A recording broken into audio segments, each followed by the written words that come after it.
Hello students, कैसे हो बेटा? बेटा लास्ट वीडियो के अंदर हमने रदरफोर्ड एटॉमिक मॉडल के ऊपर डिस्कस किया था और हमने डिस्कस किया बेटा कि किस प्रकार से रदरफोर्ड ने एटम के अंदर इलेक्ट्रॉन और प्रोटॉन के अरेंजमेंट को लेकर अपने हाइपोथेसिस दिए, अपने विचार दिए। बेटा रदरफोर्ड के द्वारा जो एक्सपेरिमेंट किया गया उसको हमने किसका नाम दिया था? Alpha scattering experiment. रदरफोर्ड के अल्फा स्कैटरिंग एक्सपेरिमेंट के 3 ऑब्जर्वेशन और 3 कंक्लूजन आए थे बेटा।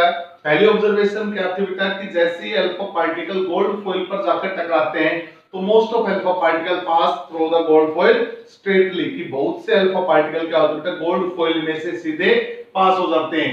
सेकंड ऑब्जर्वेशन क्या है बेटा कि a few alpha particle deflected through a small angle, कि कुछ अल्फा पार्टिकल ऐसे थे बेटा कि एक स्मॉल एंगल से क्या हो गए थे, डिफ्लेक्ट हो गए थे। और लास्ट और फाइनल जो ऑब्जर्वेशन आई थी वो क्या आई थी बेटा कि 20,000 में से कोई एक अल्फा पार्टिकल, इनकी very few alpha particle hits to atom and come back to original path या deflected through a large angle, कि बहुत कम यानी कि 20,000 में से कोई एक अल्फा पार्टिकल ऐसा निकला बेटा कि जो गोल्ड फॉइल तक गया, उससे टकराया और उससे टकराने के बाद एक लार्ज एंगल से क्या हो गया, डेविएट हो गया।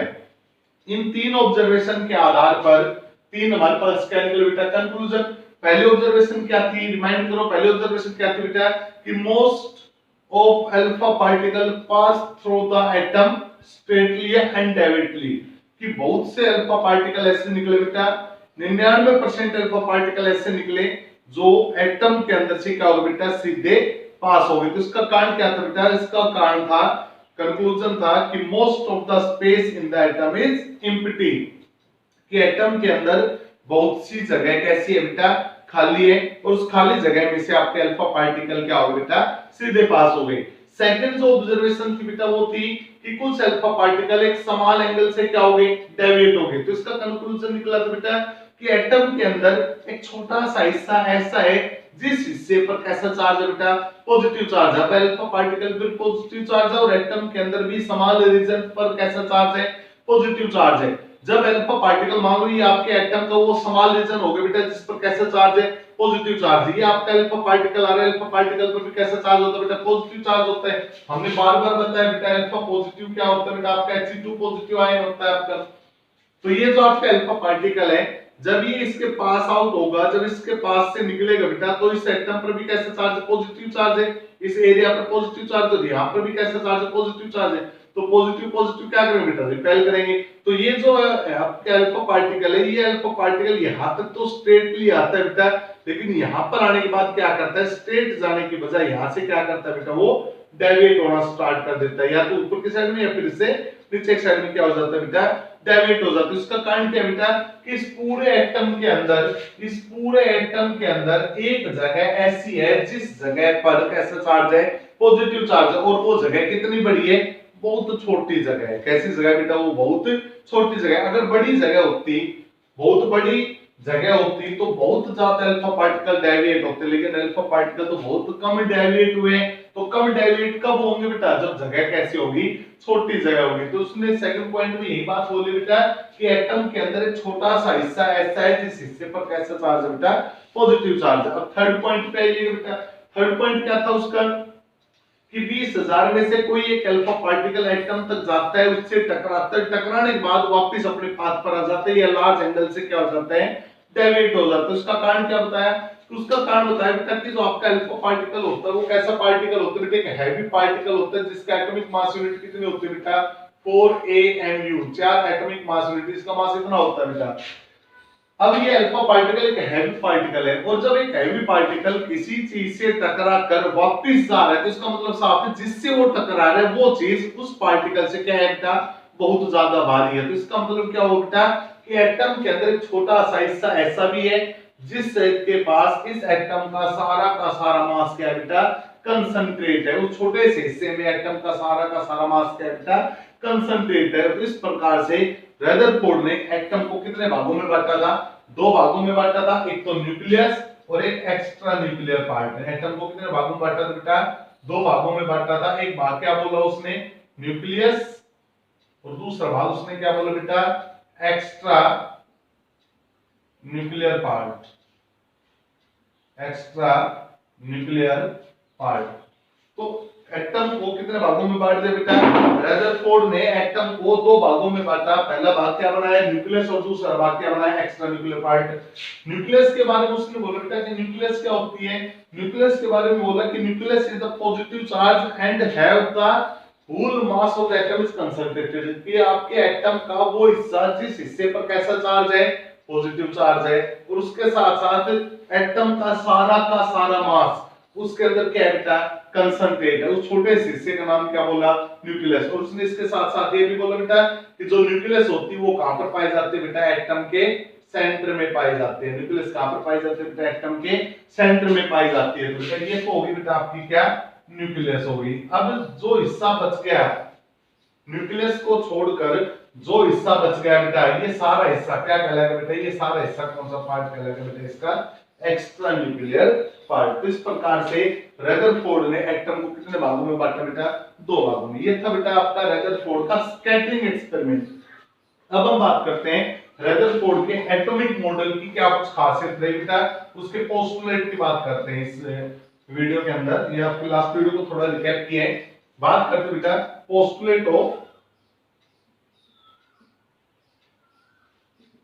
postulates of Rutherford, postulate of Rutherford's atomic model।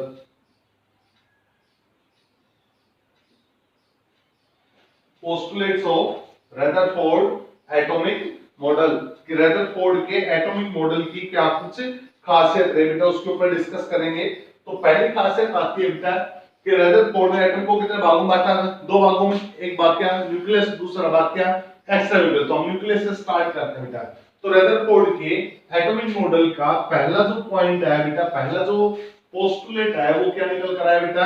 Rutherford ने बोला कि इन एन एटम, किसी भी एटम के अंदर, there is a small region, किसी भी एटम के अंदर एक छोटा सा रीजन होता है, इन विच, जिसके अंदर the whole charge and the whole mass of the atom is concentrated। पहला पॉइंट क्या बोला बेटा? रदरफोर्ड के द्वारा पहला पॉइंट बोला गया कि इन एन एटम या इन ए atom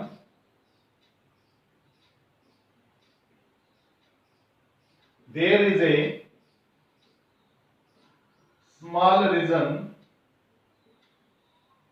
in which the whole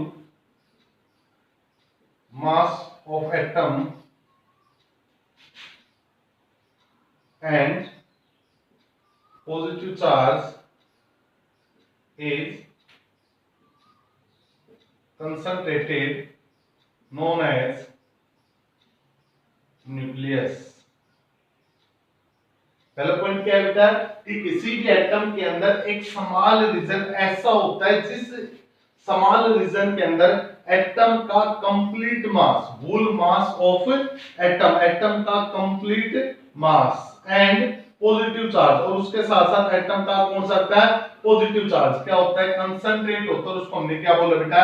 nucleus. It is present,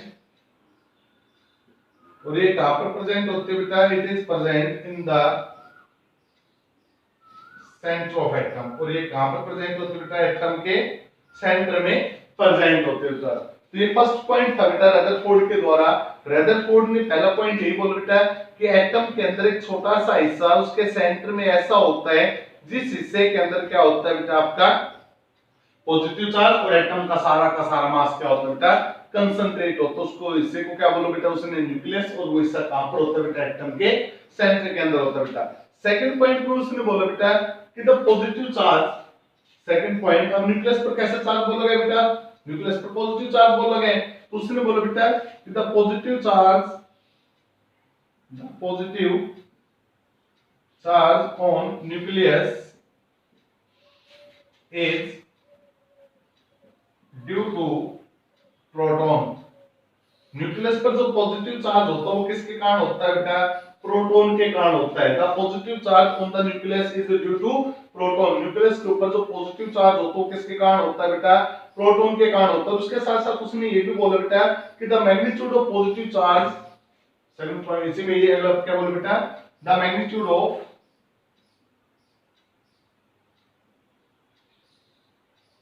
the magnitude of positive charge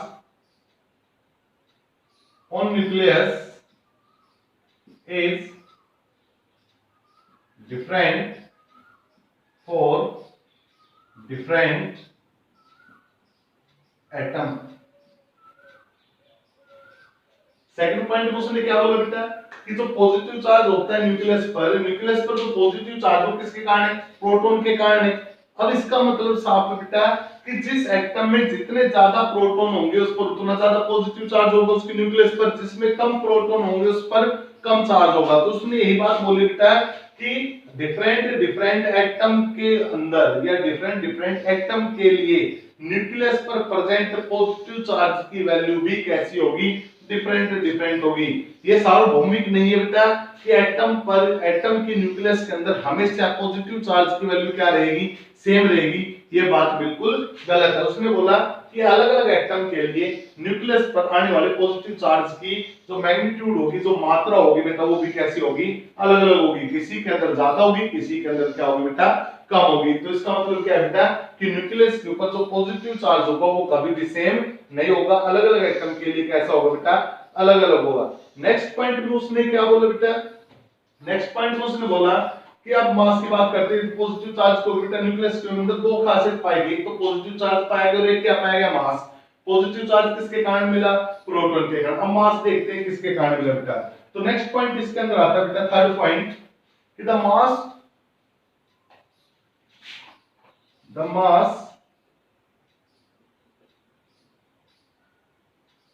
of nucleus is due to proton and some other neutral particles which having mass nearly equal to mass of proton। Next point में देखिएगा क्या बोला गया बेटा कि the mass of the nucleus, किसी भी nucleus का मास किसके कारण होता है बेटा, due to proton and some other neutral particle. अब ध्यान से सुनो बेटा, यहां से एक हिंट मिलना स्टार्ट हो गया है रदरफोर्ड को, और जो बाकी बचे हुए केमिस्ट थे उनको यहां से एक हिंट मिलना स्टार्ट हो गया बेटा कि न्यूक्लियस का जो मास होता है ना, वो मास अकेले प्रोटॉन के कारण ही नहीं होता है। जो न्यूक्लियस का मास होता है वो मास अकेले प्रोटॉन के कारण नहीं होता, उसके साथ साथ कुछ ऐसे पार्टिकल भी होते हैं जिनके ऊपर कोई चार्ज नहीं होता। इसका मतलब साफ है कि आपकी न्यूक्लियस के अंदर प्रोटॉन के साथ साथ कोई और पार्टिकल भी रहते हैं जिन पार्टिकल पर कोई भी चार्ज प्रेजेंट नहीं होता, और इन दोनों के जोड़ के बराबर, इन दोनों के नंबर के जोड़ के बराबर आपके न्यूक्लियस का क्या होगा बेटा, मास होगा। तो उसने बोला बेटा कि the mass of the nucleus, nucleus का मास किसके वजह से होता है बेटा, प्रोटॉन की वजह से होता है। उसके साथ साथ प्रोटॉन में कुछ न्यूट्रल पार्टिकल प्रेजेंट है, उसकी वजह से भी न्यूक्लियस का क्या होता है बेटा, मास होता है। बेटा रदरफोर्ड के इस पोस्टुलेट ने अलग अलग केमिस्टों को सोचने के लिए मजबूर कर दिया कि न्यूक्लियस के अंदर प्रोटॉन के अलावा और कौन से पार्टिकल यहाँ पर प्रेजेंट है। और फाइनली 1932 के अंदर तो सबको पता है बेटा जेम्स चैडविक के द्वारा न्यूट्रॉन की क्या कर दी गई, डिस्कवरी कर दी गई। लेकिन ये उस समय की बात नहीं है बेटा, उससे पहले की बात है। रदरफोर्ड ने हिंट दे दिया बेटा कि न्यूक्लियस का जो मास होता है वो अकेले प्रोटॉन के कारण नहीं होता, प्रोटॉन के साथ साथ कोई और भी न्यूट्रल पार्टिकल प्रेजेंट है। और बेटा उन न्यूट्रल पार्टिकल का जो मास होता है, उन न्यूट्रल पार्टिकल का जो मास होता है वो मास किसके मास के बराबर होता है, लगभग प्रोटॉन के मास के बराबर होता है बेटा। ये था बेटा आपका थर्ड पॉइंट। अगर हम बात करें फोर्थ पॉइंट को लेकर बेटा, तो ये आपके न्यूक्लियस के ऊपर हो गया। अब बात करते हैं बेटा नेगेटिव चार्ज के ऊपर, यानी कि इलेक्ट्रॉन्स को लेकर। अब उसने बोला बेटा कि जो आपका जो इलेक्ट्रॉन होता है, कैसा चार्ज होता है इलेक्ट्रॉन पर, नेगेटिव चार्ज।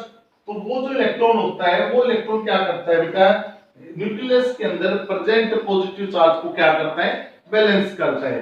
कि जो आपका इलेक्ट्रॉन होगा वो इलेक्ट्रॉन क्या करेगा बेटा, न्यूक्लियस पर जो पॉजिटिव चार्ज होगा उसको क्या करेगा बेटा, बैलेंस करेगा। जिसके कारण हम एटम को क्या मानते हैं बेटा, इलेक्ट्रिकल न्यूट्रल मानते हैं बेटा। तो हम ये भी बोल सकते हैं बेटा फोर्थ पॉइंट के अंदर कि the nucleus is surrounded by negative charge electrons। जो आपकी न्यूक्लियस होती है वो किसके द्वारा सराउंड की जाती है बेटा, नेगेटिव चार्ज इलेक्ट्रॉन्स के द्वारा सराउंड की जाती है। विच बैलेंस द, जो इलेक्ट्रॉन क्या करते हैं बेटा, विच balance the positive charge on nucleus। As a result, the atom is electrically neutral। ये आपका फोर्थ पॉइंट हो गया बेटा कि जो आपकी न्यूक्लियस होती है वो न्यूक्लियस किसके द्वारा सराउंड की जाती है बेटा, नेगेटिव चार्ज इलेक्ट्रॉन के द्वारा सराउंड की जाती है। और वो नेगेटिव चार्ज इलेक्ट्रॉन न्यूक्लियस पर प्रेजेंट पॉजिटिव चार्ज को क्या करते हैं बेटा, बैलेंस करते हैं, जिसके कारण हम क्या बोल सकते हैं बेटा कि एटम आपका क्या होता है, इलेक्ट्रिकल न्यूट्रल होता है बेटा। आपने जैसे थॉमसन का मॉडल भी पढ़ा है, उससे पहले भी काफी एक्सपेरिमेंट आपने पढ़े बेटा, तो आपने हर बार एक बात पढ़ी बेटा कि एटम कैसा होता है, टोटली इलेक्ट्रिकल न्यूट्रल, यानी कि एटम पर किसी भी प्रकार का कोई चार्ज नहीं होता। उसका कारण यही है बेटा कि जितना एटम के अंदर पॉजिटिव चार्ज होता है उतना उसके अंदर क्या होता है, नेगेटिव चार्ज होता है। तो पॉजिटिव नेगेटिव एक दूसरे को क्या कर देते हैं बेटा, बैलेंस कर देते हैं, इसलिए एटम कैसा माना जाता है बेटा, इलेक्ट्रिकल न्यूट्रल माना जाता है बेटा। नेक्स्ट पॉइंट पर आते हैं बेटा, फिफ्थ पॉइंट इलेक्ट्रॉन के बारे में। ये तो बोल दो बेटा कि इलेक्ट्रॉन किसको सराउंड किए हुए हैं बेटा, न्यूक्लियस को सराउंड किया हुआ। उसने अगले पॉइंट में क्या बोला कि जो आपकी न्यूक्लियस होती है बेटा ये तो स्टेशनरी होती है, and the electrons are revolve around the nucleus. कि जो आपके न्यूक्लियस है बेटा, एटम के अंदर जो न्यूक्लियस है वो तो क्या होगी, स्टेशनरी होगी, या तो आपकी न्यूक्लियस है जो एक जगह पर फिक्स हो गई बेटा। अब बच गए आपके इलेक्ट्रॉन। अब वो इलेक्ट्रॉन क्या करते हैं बेटा, इस न्यूक्लियस के चारों तरफ क्या करते हैं बेटा, रिवॉल्व करते रहते हैं। Electrons are not stationary but the nucleus is stationary. उसने क्या बोला बेटा कि जो आपकी न्यूक्लियस है वो कैसी है, स्टेशनरी है, और जो इलेक्ट्रॉन है वो क्या करे बेटा, इस न्यूक्लियस के चारों तरफ क्या करें, चक्कर लगा रहे बेटा। अब उसमें इसकी तुलना किसके साथ की बेटा, अपने सोलर सिस्टम के साथ की। किसके साथ की बेटा, इसकी तुलना सोलर सिस्टम के साथ ही, जिसके अंदर जो आपका सन होता है वो किसका काम कर रहा है, न्यूक्लियस का काम कर रहे हैं, और जो आपके इलेक्ट्रॉन्स है जो इस सन के चारों तरफ क्या करे बेटा, रिवॉल्व करें, वो आपके प्लैनेट हो गए बेटा।